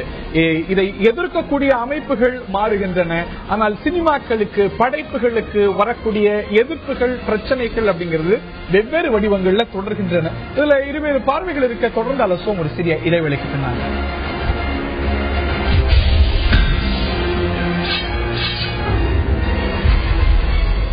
சுதந்திர போராட்டத்தில் பங்காற்றிய திப்பு சுல்தானுடைய வாழ்க்கை வரலாறு ரஜினிகாந்த் நடித்து வெளிவருவதற்கான, அதாவது ரஜினிகாந்த் நடித்து எடுக்கிறதுக்கான திட்டம் ஒரு பக்கம் இருக்க, இந்த திரைப்படத்தில் ரஜினிகாந்த் நடிக்கக்கூடாது அப்படிங்கிற கோரிக்கையை இந்து முன்னணி வைத்திருக்கிறது, வலியுறுத்தியிருக்கிறது. இன்னொரு பக்கம் முகமது மெசஞ்சர் ஆஃப் காட் அப்படிங்கிற திரைப்படம், இதுல ஈரானிய படைப்பு, இதுல ஏஆர் ரஹ்மான் இசையமைத்திருக்கிறார். இந்த காரணத்தினால் இது இஸ்லாமிய மார்க்கத்துக்கு ஏற்பில்லாத பல விஷயங்களை கொண்டு வரக்கூடிய படம் என்ற காரணத்தினால இந்த படத்துல பங்காற்றிய பலர், குறிப்பாக ஏஆர் ரஹ்மான் உள்ளிட்டோருக்கு ஃபத்வா விதித்திருக்கிறது இந்தியாவில் இருக்கக்கூடிய ஒரு இஸ்லாமிய அமைப்பு, ரஸா அகாடமி அப்படிங்கிற ஒரு அமைப்பு. இவையெல்லாம் பல கேள்விகள் எழுப்பியிருக்கின்றன. தொடர்ந்து பல படைப்புகளுக்கு சிக்கல்களாக இப்பொழுது ரஜினிகாந்த் ரஹ்மானுக்கு இந்த ஒரு நெருக்கடி, இது பல கேள்விகளை எழுப்பியிருக்கிறது. கருத்து சுதந்திரம் சார்ந்த தொடர் கேள்விகளை தொடர்ந்து எழுப்புகிறது. இந்த பகுதியில் நம்முடைய திரைப்பட தயாரிப்பாளர் திரு கே ராஜன் அவர்கள் இணைகிறார்.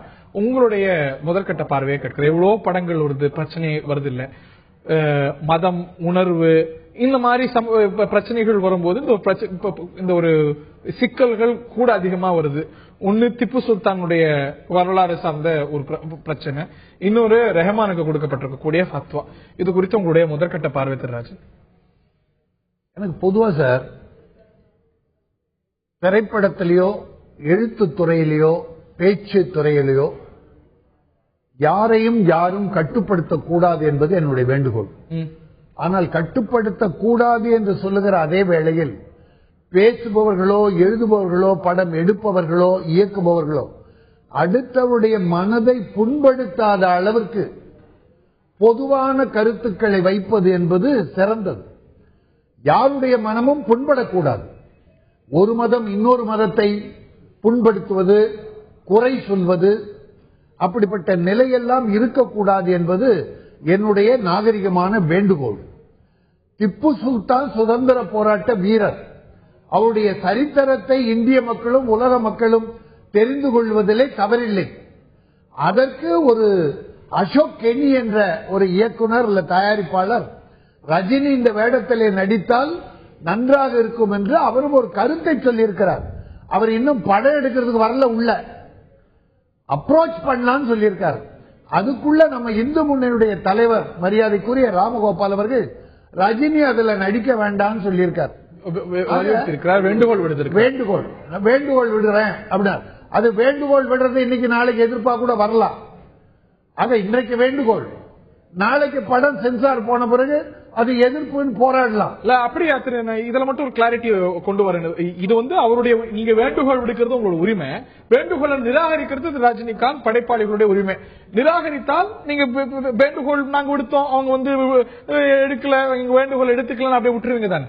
அதாவது படத்தினுடைய கதையம்சம் அதுல வந்திருக்கக்கூடிய விஷயத்தை பொறுத்து எதிர்ப்பு. படம் வந்த பிறகுதானே, அதுக்கு முன்னாடி பல சமீபத்தில் உத்தம வில்லனுக்கு வந்த மாதிரி, விஸ்வரூபத்துக்கு வந்த மாதிரி, மேலும் பல படங்களுக்கு வந்த மாதிரி.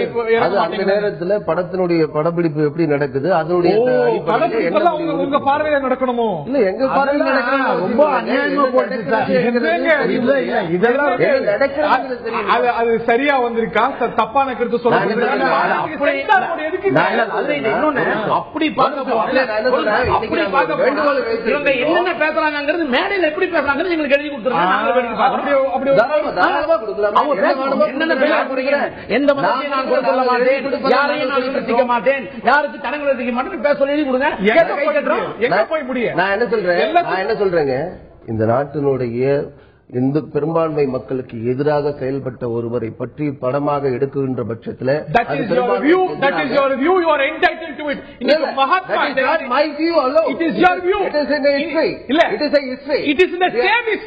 திப்பு சுல்தான் ஏவுகணைகளை கொண்டு வந்தார், பொது விநியோக திட்டத்தை கொண்டு வந்தார், எல்லா மக்களும் பயனளிக்கும் வகையில் இன்னைக்கு நம்ம செயல்படுத்தக்கூடிய பல நலத்திட்டங்களை கொண்டு வந்தாங்க. ஒரு மாநிலத்தை நல்லது செய்துட்டான் சொன்னா அவன் செய்த நல்லதை மட்டும் குடும்பத்தை, ஒரு மாநிலத்தை, ஒரு நாட்டை அழித்த சரித்திரத்தை சொல்ல மாட்டேன். அவன் நல்லவனாக எடுத்து மகாத்மா காந்தி இந்த தேசத்துடைய பிதா. மகாத்மா காந்தி பற்றி இன்னொருத்தருக்கும் வேறு பார்வை இருக்கலாம். அதற்காக அவர் பற்றி வரக்கூடாது, அவர் யாரும் கொண்டாட. மகாத்மா காந்தி அவர்கள் நீங்க உதாரணத்துக்கு சொன்னாலும் கூட மகாத்மாவினுடைய 100% 90% போதனைகள் பெரும்பாலான பயங்கரவாதத்தின் அடிப்படையில் இல்ல, பயங்கரவாதத்தின் அடிப்படையில் நடந்த சம்பவங்கள். திப்பு ஐதன் மணிமண்டபம் தமிழகத்தினுடைய தமிழக மக்களுக்கு அவமானம். இந்த புத்தகத்தில்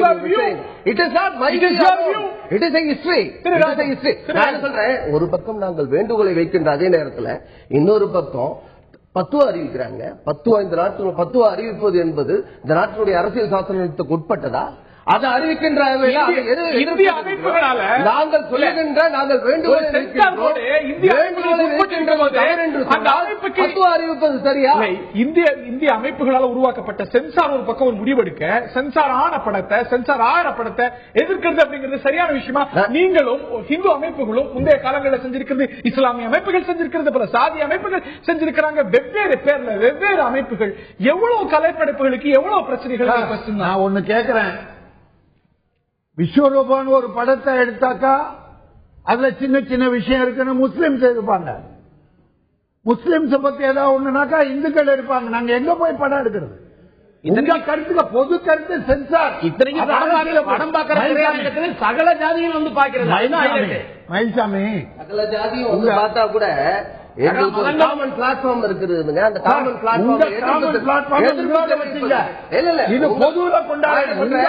எத்தனை திரைப்படங்கள்ல இந்து கடவுள்களை அசிங்கப்படுத்துறதோ அவமானப்படுத்துறதுமா படம் எடுக்கிறார்கள். அதுக்கெல்லாம் நடந்திருக்கிறது. மட்டுமே பெரியார் திமுக வந்து செருப்பால் அடிச்சா நினைக்கிறேன்.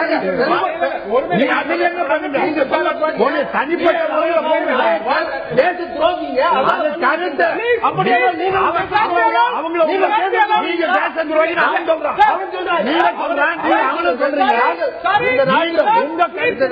பிரிட்டிஷ்கார சுதந்திரம் கொடுத்ததே தப்புன்னு சொல்லி தேச துரோகி.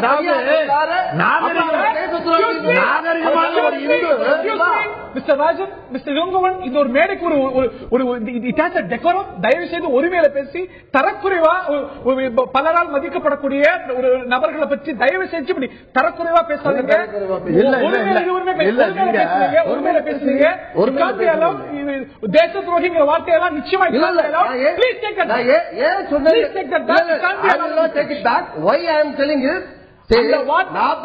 சுதந்திரம் அடைகிறோம். நாம சுதந்திரம் வாங்கின பிறகு 1947 ஆகஸ்ட் 15 இந்தியாவினுடைய திராவிடங்கிற பத்திரிகையில வந்த செய்தி.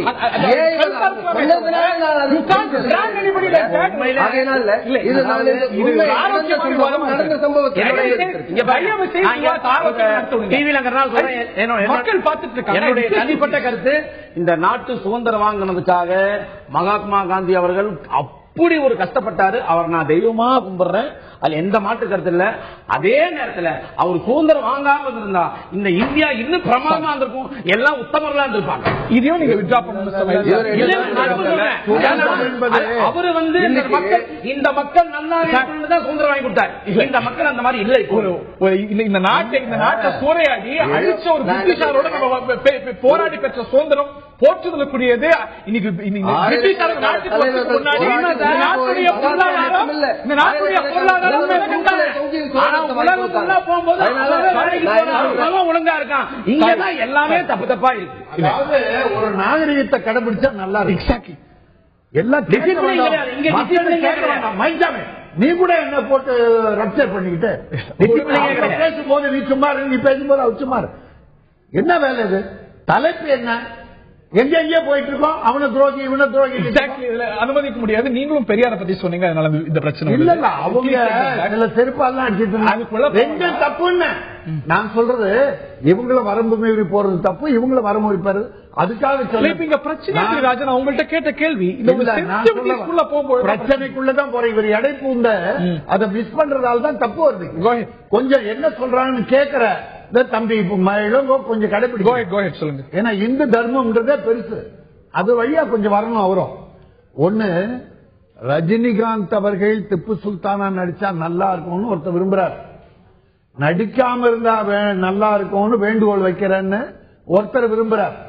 இது அவர் பொருட்செலவுல அவர் திப்பு சுல்தான அவர் கெட்டது பண்ணதை எழுத போறாரா, எடுக்க போறாரா, அல்லது நல்லது பண்ணதை மட்டும் எடுக்க போறாரா, நல்லது இந்தியாவுக்கு பண்ணதுல கொஞ்சம் எடுத்து கெட்டது பண்ண எடுக்க போற யாருக்கும் தெரியாது. அதுக்குள்ள ரஜினிகாந்த் நடிக்க கூடாது, ஒரு தொழில் முடக்கம் செய்வதாவே நான் கருதுறேன். ஆனா சரி, ரஜினிகாந்த் திப்பு சுல்தான் நடிச்சா எல்லாம் ஓடிடுமா? பாபான்னு ஒரு சாமி படத்தில் நடிச்சார். ஒண்ணு ராகவேந்திரான்னு ஒரு படம், பாலச்சந்திர படம்.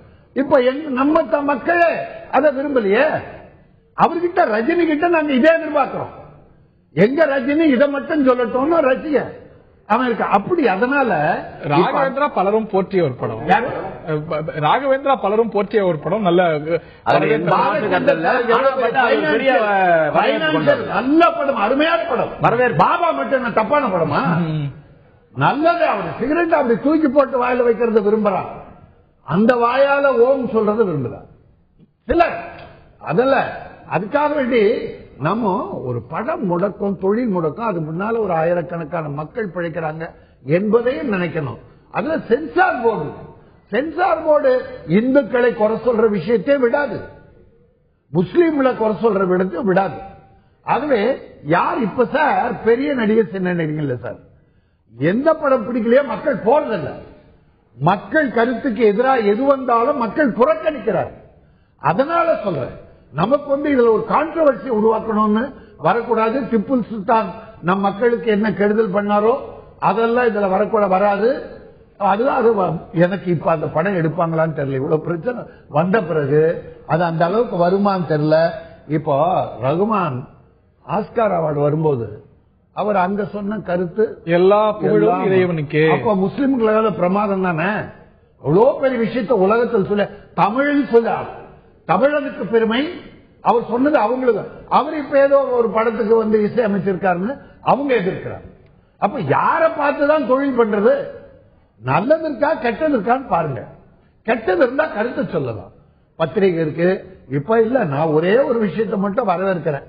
மைல்சான் சொல்லும் போது அங்க கேட்டுக்கிட்டு இருந்தேன், இந்த மீடியாக்கள் இதை எவ்வளவு பெருசாக்கலன்னு வச்சுங்க, இந்த பிரச்சனைகள் ரொம்ப அமிங்கிதான் இருக்கும். அடிக்கடி எல்லாருமே எடுக்க மாட்டாங்க. நீங்க முன்னால எவ்வளவு பிரச்சனை வந்திருக்கு. சரி, பிராமணர்களை கேவலப்படுத்துற எவ்வளவு விஷயம் நிறைய எதிர்ப்பு வந்துச்சு, வந்தது. கோர்ட்டுக்கு போனாங்களே, கோர்ட்டுக்கு போய் அந்த படத்துக்கு எப்படி எடுக்கணுங்கிற பத்தின போதனைகள் வந்தது, அந்த படத்துக்கு சிக்கல் வந்தது. எந்த சமூகம் விட்டுச்சு? யார் விட்டாங்க? பிராமணர்களை புண்படுத்துதுன்னு ஒரு படத்துக்கு எதிர்ப்பு, இன்னொரு படம் எங்களுடைய உணவுகளை புண்படுத்துதுன்னு எதிர்ப்பு, திருநங்கைகள் எதிர்ப்பு, வழக்கறிஞர்கள் எதிர்ப்பு, லாயர்கள் எதிர்ப்பு, டீச்சர்கள் எதிர்ப்பு. எங்க போய் இப்படி யார் பண்ண? நாங்க யார் கிட்ட போய் இந்த மாதிரி பிரச்சனைகள் வரும்போது மீடியாக்கள் சும்மா இருக்க முடியுமா? நீங்க அதை பெருசு பண்ண வேண்டியது. ராமராஜன் ஒரு படத்துல ஒரு முஸ்லீம் ஹீரோ நடிச்சான் சார். ராமராஜன் முதல் படம், பேசும் படம் வந்த சமயத்துல வந்ததான். அதுல ஒரு முஸ்லீம் ஹீரோ ஓஹோன்னு அந்த காலத்துல ஓடி இருக்கு. அப்ப யார் நடிக்கிறார்? அவர் ஒரு நடிகனாக பார்த்தார்களே தவிர அவர் ஒரு மதவாதியாக யாருமே பார்க்கல. நம்ம ரொம்ப காலமா அப்படிதான் இருந்தோம். ஆனா ஒரு 5 வருஷமா சிலர்லாம் என்ன பண்ணிட்டாங்க, இந்த லக்காவா, இந்த இவர் சிலோன்காரு லைக்கா கட்சின்னு ஒண்ணு எடுக்க, அது இவன் அந்த யாரு இலங்கை பிரதமரா இருந்த பணம் எடுக்கூடாதுன்னு ஒரு 2 மாசம் போராடினாங்க. அது என்ன காம்ப்ரமைஸ் ஆச்சு, எப்படி வந்தது, அப்புறம் எல்லாரும் அடங்கிடுறாங்க. அப்ப ஒரு வாரம் அது ஒரு பரபரப்பாரு. இந்த ஒரு ட்ரெண்ட் ஏன் தொடருது அப்படிங்கிற ஒரு கொஸ்டின். இந்த இது போன்ற படங்களுக்கு, படைப்புகளுக்கு சிக்கல் வருவது, எதிர்ப்பு வருவது அப்படிங்கிறது நேற்று இன்றைய விஷயமா, கடந்த சில மாதங்களாக, சில ஆண்டுகளாக நடக்கக்கூடிய விஷயமா இல்ல. பல காலமா நடந்து வந்துட்டு இருக்கக்கூடிய விஷயம். ஃப்ரீக்வன்சி தொடர்ந்து நடப்பது வெவ்வேறு குழுக்களால, வெவ்வேறு அமைப்புகளால. ஒரு படத்துக்கு இஸ்லாமிய அமைப்புகளால் எதிர்ப்பு, இன்னொரு படத்துக்கு இந்து அமைப்புகளால் எதிர்ப்பு, இன்னொரு படத்துக்கு இந்த சாதி அமைப்பினால எதிர்ப்பு, இன்னொரு படத்துக்கு இன்னொரு சாதி அமைப்பினால, ஒரு படத்துக்கு இன்னொரு குழுவால, இன்னொரு படத்துக்கு இன்னொரு குழுவால, இது தொடர்ந்து கொண்டே போகுது. கதாபாத்திரங்கள் மாறுறாங்க, குழுக்கள் மாறுறாங்க, அமைப்புகள் மாறுறாங்க, பிரச்சனைகள் படைப்புகளுக்கு தொடர்ந்துட்டு இருக்கு. எங்க பிரச்சனை விவாதிப்போம் ஒரு சிறிய இடைவெளிக்கு.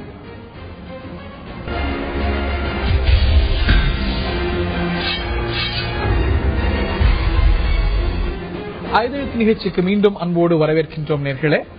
2 கலைஞர்களுக்கு நெருக்கடி. ஒன்று சூப்பர் ஸ்டார் ரஜினிகாந்துக்கு, இன்னொன்று ஆஸ்கர் விருது பெற்ற திரு ஏஆர் ரஹ்மானுக்கு. ஒருவருக்கு ஃபத்வா விதிக்கப்பட்டிருக்கிறது, இன்னொருவருக்கு இந்த திரைப்படத்தில், திப்பு சுல்தான் திரைப்படத்தில் நடிக்க வேண்டாம் அப்படிங்கிற வலியுறுத்தல் செய்யப்பட்டிருக்கிறது. இது போன்ற கலை படைப்புகளுக்கான பிரச்சனைகள், நெருக்கடிகள் தொடர இது குறித்த தொடர் கேள்விகள் எழுகின்றது நேர்களே. இந்த பகுதியில் நம்முடைய திரு நிசாமுதீன் அவர்கள் தொலைபேசி வாயிலாக இணைகிறார். திரு நிசாமுதீன், இடைவெளிக்கு முன்னாடி கவனிச்சிருப்பீங்க, திரு ஜவஹர் அலி சொல்கிறார் ரஹ்மானுக்கு எதிராக ஃபத்வா விதிப்பதற்கு யாருக்கும் உரிமை இல்லைன்னு. இஸ்லாம் மார்க்கம் எந்த இடத்துலயும் நபிகளை சித்தரிக்கணும் அப்படின்னு சொல்லல, சித்தரிப்பதை ஏற்றுக்க மாட்டாங்க அப்படிங்கறத நான் புரிஞ்சுக்கிறேன். பட் அதற்காக அந்த படத்துல பணியாற்றிய ஒரு கலைஞருக்கு ஃபத்வா விதிக்கிறதுக்கான உரிமை யாருக்கும் கிடையாது, இந்த அமைப்புக்கு கிடையாது அப்படிங்கிற ஒரு பார்வை உங்களுடைய சகோதரர் ஒருவர்கிட்ட இருக்கிறது. ஃபத்வா என்பது ஒவ்வொரு முஸ்லிம்கள் மீதும் விதிப்பதற்கான தார்மீக பொறுப்பு அந்த மதத்தை சார்ந்தவர்களுக்கு உண்டு. இதில் மாற்று கருத்து சொல்வதற்கு யாருக்கும் உரிமை இல்லை. முன்பு எதிர்ப்பது கிடையாது. தெளிவாக சொல்கிறேன், முஸ்லிம்களை பொறுத்தவரை உலகளவில் எந்த படத்தையும் வருவதற்கு முன்பு எதிர்ப்பது கிடையாது. அதில் மத நிந்தனை ஏற்படுத்தினால் மட்டுமே நாங்கள் ஜனநாயக ரீதியாக குரல் கொடுக்க ஆரம்பிப்போம். ஃபத்வா என்பது மதத்தை சார்ந்தவரை தான் கட்டுப்படுத்திய மொழியை இந்தியாவில் அனைத்து மக்களை கட்டுப்படுத்தாது. இல்லங்க, இந்த ஒரு படத்துல அவர் மீண்டும் கல்மாவை படிக்கணும். அவருடைய திருமணத்தை திரு ரஹ்மான், பலரால் மதிக்கப்படக்கூடிய, எல்லாராலையும் மதிக்கப்படக்கூடிய ரஹ்மான் திருமணத்தை மீண்டும் சாலனை செய்யணும் அப்படிங்கறதெல்லாம் சரியான ஒரு நிலைப்பாடா? Is it right? Is it justified? இந்திய இல்ல ஒரு தகவலை நான் சொல்ற விரும்புறேன். தம்பி கட்டாவுமா? ஜெயில் சிங் அவர்கள் குருத்வாராவில செருப்பு துடைக்க வேண்டும் என்று அவருடைய மதம் ஒரு கட்டளை விதித்தது. அவர் மூத்த குடிமகன், மரியாதைக்குரிய நபர். ஆனால் அந்த நபருக்கு விதித்த கட்டளை என்ன? பப்ளிக்காக வரக்கூடியவர்களுடைய செருப்பை துடைக்க வேண்டும் என்று அந்த மதம் விதித்தது. அந்த ஒரு அரசியல் அமைப்பு இருக்கிறது நமக்கு. இப்ப நமக்கு ஒரு அரசியல் அமைப்பு இருக்கு, ஒரு கோர்ட் இருக்கிறது, ஐபிசி இருக்கிறது, சிஆர்பிசி இருக்கிறது. ரஹ்மான் செய்த தவறு, you can go to the court. அவர் திருமணத்தை மீண்டும் நடத்தணும் அப்படின்னு சொல்றதுல சரியான நிலைப்பாடா? திரு ரஹ்மான் மீண்டும் திருமணத்தை சாலனை செய்யணும் அப்படின்னு ஒரு உத்தரவு பிறப்பிக்கப்படுது. மதத்தை சார்ந்திருந்தால் அதை செய்து கொள்ள வேண்டியது. அதுல உங்களுக்கு எனக்கு ஃபத்வா என்பது முஸ்லிம்களுக்குள்ளே விற்கக்கூடிய ஒரு விதிமுறையாகும். சரியான நடைமுறையா? ஜெய்சிங் போய் ஒரு இந்திய குடியரசுத் தலைவர் அதை யார் ஏத்துக்கிட்டா? அவரை செருப்பு அல்ல, வரவ செருப்பு எல்லாம் தொடச்சாரு. அப்ப சும்மா தானே இருந்தாங்க. அது அவங்க மத கட்டளை. ஒரு குடியரசுத் தலைவராக இருக்கக்கூடியவரை ஏற்றுக்கொள்ள அந்த கட்டளை விதிக்கக்கூடிய அதிகாரம் இந்த அமைப்புக்கு இல்ல அப்படிங்கிறது திரு ஜவஹர்லாலுடைய பார்வை.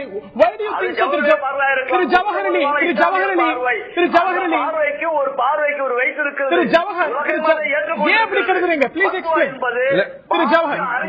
கொடுக்கப்படக்கூடிய விஷயம் தானே தவிர திரு ஜவஹர்லால் உங்களுடைய மீண்டும் சொல்றேன், அதாவது ரசா அகாடமி என்ற அமைப்புக்கு பத்வா கொடுப்பதற்கு எந்த அங்கீகாரமும் அதிகாரமும் இல்லை.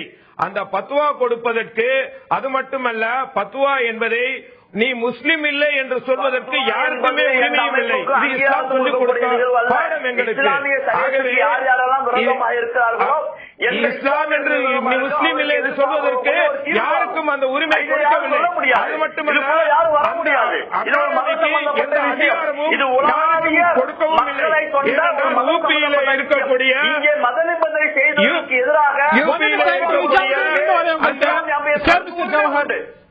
ஜவஹர் மீண்டும் வரேன் உங்கள்கிட்ட. திரு ஜவஹர், கோ ஹெட்.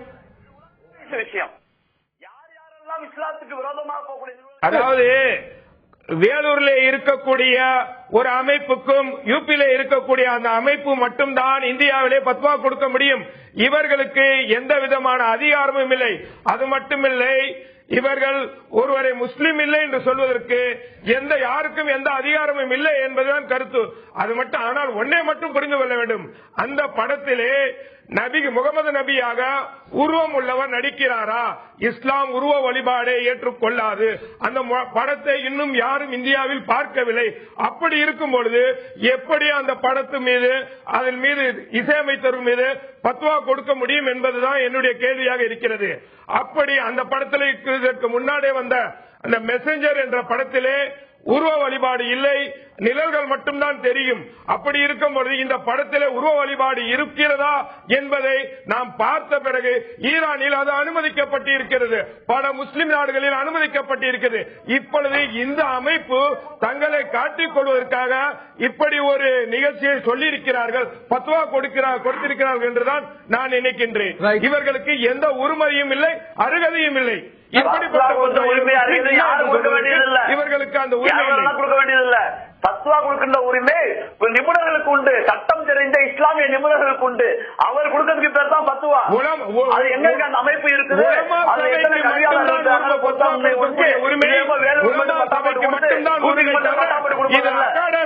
இது ஒன்றும் அமைப்பு உலமா சபையினுடைய அமைப்பு அல்ல, இது உலமா சபையினுடைய அமைப்பு இல்ல, இது அகாடமி. இவர்களுக்கு அந்த அதிகாரம் யாரும் கொடுக்கவும் இல்லை. முஸ்லீம் என்று சொல்ல ஆகார் பல்கலைக்கழகமும் இது குறித்த தெளிவான உத்தரவை வழங்கி, இந்த படத்தை குறித்த தெளிவான உத்தரவை வழங்கி இருக்கிறது. இது ஏதோ இந்தியாவில் நடக்கிற ஒரு பிரச்சனை மாத்திரமல்ல.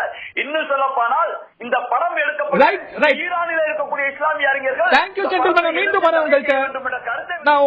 மீண்டும் வரேன். அடிப்படையான ஒரு கேள்வி, இதுல ஒரு பங்காற்றிய ஒரு இசையமைப்பாளருக்கு அந்த படம் சார்ந்த ஒரு கதைக்கரு, அதுல இருக்கக்கூடிய கதைக்கரு உருவாக்குறதுக்கு இசையமைப்பாளருக்கு என்ன பொறுப்பு? அவருடைய திருமணத்தை மீண்டும் நடத்திக்கணும், புதுப்பிச்சுக்கணும், சாலம்னைஸ் பண்ணணும், புனிதப்படுத்திக்கணும் அப்படிங்கிறது அதீதம் அப்படிங்கிற ஒரு கொஸ்டின் எழுது. அதை தாண்டி ஒரு விஷயம், இந்த சர்ச்சையை ஏன் எழுது அப்படின்னா, இஸ்லாமிய மார்க்கம் திரு நபிகள் நாயகத்தை உருவகப்படுத்துறதை ஏற்கல. அது உருவகப்படுத்தும் பொழுதுதான் ஒரு சிக்கலே தொடங்குது. அதுக்கு இந்த நடவடிக்கை எக்ஸ்ட்ரீமா இல்ல சரியா அப்படிங்கிற கொஸ்டின் தாண்டி இந்த சிக்கல்களை, இந்த ஒரு படைப்புகளுக்கு சிக்கல்களை, இந்த மாதிரி கான்ட்ரோவர்ஷியலான சென்சிட்டிவான விஷயங்களை பலருக்கு ஏற்காத வகையில செய்யும் பொழுதுதானே இது வருது. நீங்க அதுல ஒரு உருவம் அமைத்திருக்கிறார்களா, காட்டியிருக்கிறார்களா இல்லையா என்பது யாருக்கும் தெரியாது. இன்னும் படம் வெளியே வந்ததா இல்லையான்னு தெரியாது. ஆனால் இசையமைப்பாளர் இருக்குது என்னவோ அதுக்கு அவர் இசையமைப்பார். எடுத்தவன் என்ன எடுத்தான்னு தெரியாது, ஆனா இசை அமைத்தவர் அதை இருக்கிறதுக்கு அனுப்பிக்கார். அது சென்சார் போர்டு என்ன பண்ணுது, மதம் என்ன பண்ணுதெல்லாம் அடுத்த விஷயம். ஆனால் அவருக்கு கொடுக்கப்பட்டதுக்கு இந்த தண்டனை என்பது மிகப்பெரியது. நான் மனிதனாக, நான் மதமாக பேசவில்லை, உலகத்தில் உள்ள நேர்மையான மனிதனாக பேசுகிறேன். ஒரு உலக புகழ் பெற்று ஆஸ்காரிலே முஸ்லிம் பெருமையை உருவாக்கிய இறைவனுக்கே என்று சொன்ன, எல்லா புகழும் இறைவனுக்கே என்று எல்லா முஸ்லிம் மக்களும் தொழுகை நடத்த அந்த வார்த்தையை உலகத்தில் எடுத்து சொன்னார். அவ்வளவு பேரும் புகழும் பெற்ற முஸ்லிம்களுக்கும் பெருமை சேர்த்து தந்தவருக்கு இந்த கல்யாணத்துல மறுபடியும் இதை பண்ணணும் சொல்லி, அப்புறம் ஒரு சகோதரர் சொல்றார், அது உத்தரப்பிரதேசத்துக்கு தான் பண்ணணும், இங்க எல்லாரும் பண்ண முடியாதுன்னு சொல்றார். இந்த வாதத்துக்கெல்லாம் நாங்க போக விரும்பல. ஆனால் ரகுமான் என்று நாங்கள் நேசிக்கிற ஒரு இந்திய குடிமகனுக்கு இப்படி ஒரு கடுமையெல்லாம் வரக்கூடாது என்பதுதான் என்னுடைய தாழ்மையான வேண்டுகோள். இறுதியான கருத்துக்களை நான் கேட்க விரும்புறேன். உங்கள்கிட்ட நான் கேட்க வரும்போது நான் திருப்பி அந்த ஒரு பாயிண்ட் தான், எல்லாருக்கும் எல்லா பிரபலங்கள் மீதும் இந்த உலகத்துல பலரால் போற்றப்படக்கூடிய ஒரு பிரபலத்துக்கு ஒரு மாற்று பார்வை இருக்கும், அவர் மேல ஒரு விமர்சன பார்வை இருக்கும், இல்ல இந்த கருத்தையும் சேர்த்து பதிவு செய்யணும் அப்படிங்கிற ஒரு பார்வை இருக்கும். இல்ல ஒரு போற்றுதலுக்குரிய நபரா பலருக்கு படுவார், சிலருக்கு பட மாட்டார், சிலருக்கு படுவார், பலருக்கு பட மாட்டார். ஆனா இதையெல்லாம் கண்காணிக்கிறதுக்கு, மேற்பார்வையிடுறதுக்கு, உறுதி செய்வதற்கு ஒரு அமைப்பு இருக்கும் பொழுது ஆளுக்கு இப்படி படம் வரணும், இப்படி இந்த படத்தில் இன்னார் நடிக்க கூடாது, இப்படித்தான் இருக்கணும், இது சேர்க்கப்படணும், இது சேர்க்கப்படலாம், நாங்க எதிர்ப்போம், தடை கேட்போம், வெளியிட விட மாட்டோம். Where is it going to end? ஒரு சூப்பர் சென்சார் தொடர்ந்து இது எழுந்து வருவது, வெவ்வேறு கதாபாத்திரங்கள் மாறிட்டு இருக்கு இந்த ஒரு சிக்கல்கள்ல. ஆனா பிரச்சனை தொடருது. அதாவது படங்கள்ல இந்து தெய்வங்கள், இந்துத்துவத்தை பத்தி தமிழ் திரைப்படங்கள்ல கேவலமா சித்தரிக்கும் பொழுது அது எங்களுடைய எதிர்ப்பை பதிவு செய்கின்றோம். அந்த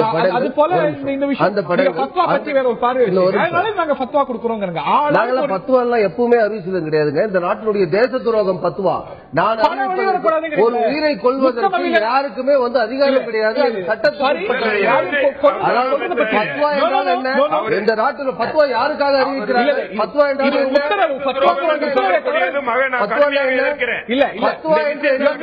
இந்த நாட்டில் பத்துவா எத்தனை பேருக்கு அறிவிக்கப்பட்டிருக்கிறது?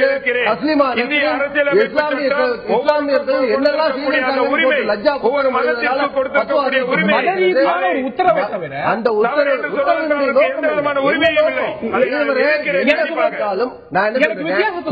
நீங்க ஒரு படத்தை வரக்கூடாதுன்னு சொல்றதுக்கும் இந்த படத்தை அவர் இப்படி நடிச்சிருக்கிறது இல்லாட்டி பங்காற்றிருக்கிறது தவறு அப்படின்னு ஒரு உத்தரவு சொல்றதுக்கும் வித்தியாசம். உத்தம வில்லன் படம் வரக்கூடாது அப்படின்னு இந்து அமைப்புகள் போராட்டம் நடத்தியது, நவீன சரஸ்வதி சபத்தை தேர்த்து போராட்டம் நடத்தியது.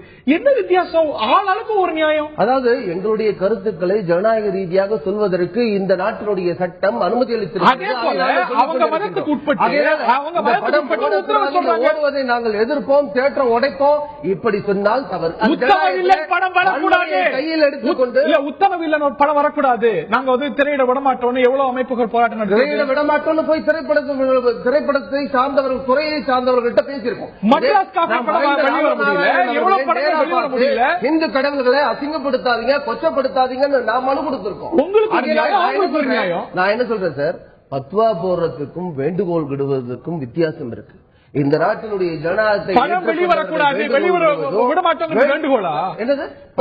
நடிக்க கூடாது. அப்படிப்பட்ட படத்துல இந்துக்களை கொன்று குவித்தவருடைய அவரை ஹீரோவா மாற்றக்கூடிய வேலையில நீங்கள் இறங்கக்கூடாதுன்னு சொல்லி எங்கள் சகோதரனிடம் நாங்கள்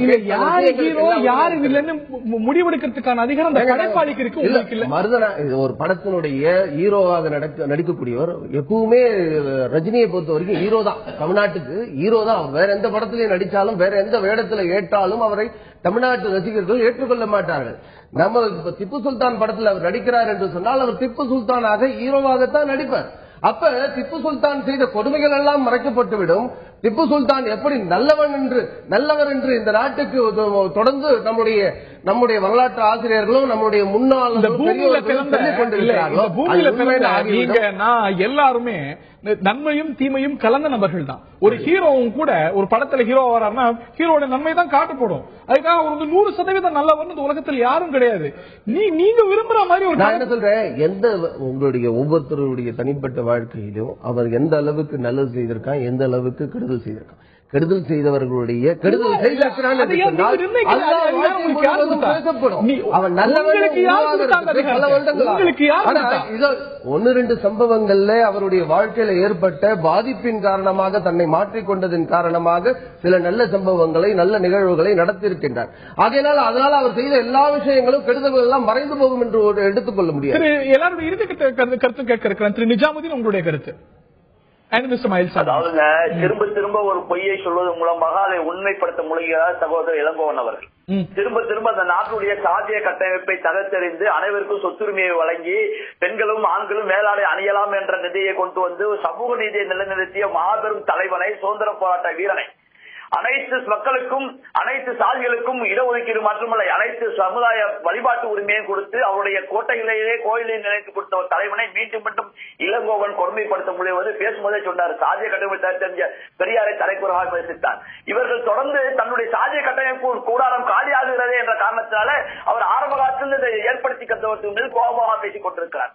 இன்னொன்றை சொல்ல விரும்புகிறேன், நாங்க எந்த படத்தையும் ஆளுக்கால கருத்து சொல்றாங்க, ஆளுக்கால கண்ணாப்பலான் படத்தை எடுத்து மக்களுடைய மனசை புண்படுத்துகின்றார்கள். படத்தை எடுக்காம திப்பு சுல்தான் படத்துல உங்களுக்கு ஒரு பார்வை, இன்னொரு படத்துல வரையறுக்குட்பட்டு எடுக்க வேண்டும். நீங்க எல்லாத்துலயும் பொதுவான பார்வை தான் எடுக்க முடியும். சென்சார் போர்டு இருக்கு. சென்சார் போர்டு சொல்லும் எப்படி முறை இல்லாம இருக்கா சென்சார் போர்டுல கட் பண்ணுவோம். முடிவெடுத்துக் கொள்வதற்கும் அறிக்கை விடுவதற்கும் சிறுபான்மையினருக்கு உரிமை இருக்கிறது. அறிக்கை விடுறதுக்கு எல்லாருக்கும் உரிமை இருக்கு. சிறுபான்மை அமைப்புக்கோ பெரும்பான்மை அமைப்புக்கோ இந்து அமைப்புகளுக்கோ முஸ்லிம் அமைப்புக்கோ எந்த அமைப்புக்கோ அறிக்கை விடுக்கிறதுக்கு உரிமை இருக்கு. ஆனா ஒரு படைப்பை தடுத்து நிறுத்துறதுக்கும் அந்த படைப்புக்கான தண்டனை கொடுக்கறதுக்கும் எந்த அமைப்புக்கும் உரிமை இல்ல. இந்திய அரசியல் அமைப்புக்கு தான் உரிமை இருக்கு. நேரம் ரொம்ப குறைவா இருக்கு. திரு மயில்சாமி இறுதி கட்ட கருத்து. அதாவது குரூப்பா இருந்தா பிரச்சனையே இல்ல, குரூப்பா இருந்தா பிரச்சனை.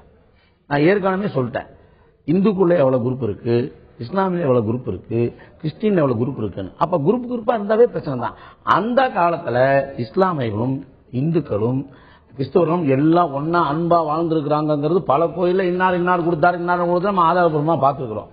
அதே மாதிரி இப்ப கூட சுதந்திரம் வாங்கும் போது தமிழ்நாட்டில் இந்தியா முழுக்க எல்லா மதங்களும் கிறிஸ்டியனும் முஸ்லீம்களும் இந்துக்களும் எல்லாரும் சேர்ந்து குடியேற்றுறாங்க, ஒருத்தர் பழகிக்கிறாங்க, பண்டிகைகளையும் கலந்துக்கிறாங்க. இந்த மாதிரி கண்டினியூ பண்ணுங்கப்பா, நாங்களும் வர்றோம் அப்படின்னு எல்லா மதங்களும் சொன்னா அது எங்களுக்கு சந்தோஷமே தவிர நீ எடுக்காத, நீ நடிக்காத, நீ அதை பண்ணாத, இதை பண்ணாதங்கும் போது அதனால தெரிஞ்சே சொல்றேன், குரூப்பா இருக்காதீங்க. இந்தியா ஃபுல்லா ஒட்டு மொத்தமா குரூப்பா இருங்க, எம்மதம் சம்மதம் என்று மனிதனாக வாழுங்கள், அதுவே எனக்கு சந்தோஷம். Point well set. இதோட ஒரு சிறந்த ஒரு முடிவுரை இருக்க முடியாது. திரு மயில்சாமி இந்த நிகழ்ச்சியில் பங்கேற்றமைக்கு நன்றி. திரு இளங்கோவன், திரு கே ராஜன், அதே போல திரு நிஜாமுதீன், திரு ஜவஹர் அலி மற்றும் பார்த்த நேர்களுக்கு நன்றி. இது போன்ற சிக்கல்கள் வெவ்வேறு வடிவங்கள்ல கலைப்படைப்புகளுக்கு தொடர்கின்றன. ஒரு கலைப்படைப்பு இது போன்ற சென்சிட்டிவிட்டிஸ் கையாளும் பொழுது நிச்சயமா கூடுதல் கவனத்தோட கையாளணும் அப்படிங்கறத மாற்றுக்கிறது இல்ல. ஆனால் அதுல வரக்கூடிய கிரீவியன்சஸ் கூட நமக்குன்னு அமைப்புகள் இருக்கிறது, ஒரு சென்சார் போர்டு இருக்கிறது, அதுகிட்ட விட்டு அதுல ஒரு பிரச்சனை இருக்கும்போது வழக்காடு மன்றங்களை நாடுவதுதான் சரியா இருக்குமே தவிர இப்படி இந்த ஒரு படைப்புகளுக்கு தொடர்ந்து சிக்கல்கள் ஏற்படுவது அப்படிங்கிறது ஆரோக்கியமான ட்ரெண்டாக இருக்க முடியாது. நேர்களை பார்த்த நேர்களுக்கும் நன்றி தொடர்கிறேன்.